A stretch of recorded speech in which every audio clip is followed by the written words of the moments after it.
Here's figure 6 asking us the area of this shaded region in here.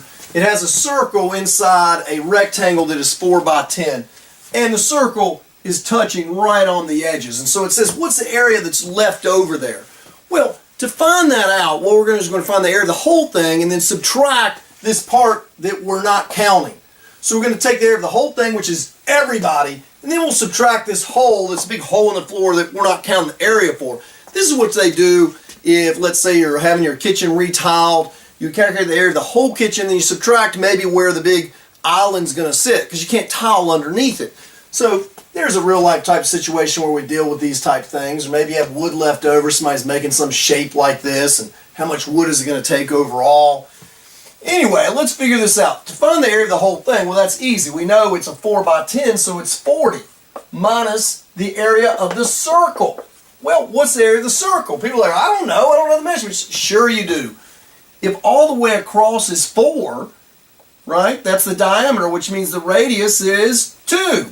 We know the formula for the area of a circle is pi r squared. So it's 40 minus this formula for the area of the circle, the part we don't want. So it'll be 40 minus pi times the radius is 2 here, 2 squared. So it's 40 minus 4 pi. There's the exact answer. You can't get any closer than that. Once you do, you're going to have to round, because once you multiply 4 times pi, it's no longer exact, because pi is an irrational number going on forever. So this guy is as exact as we can get it. So if I ask you for exact, that's what you want. Don't go any further. But if it says go ahead and just round it to the nearest tenth or hundredth or whatever, well, then we would grab our calculators and go 4 times pi, which that's about 12.56.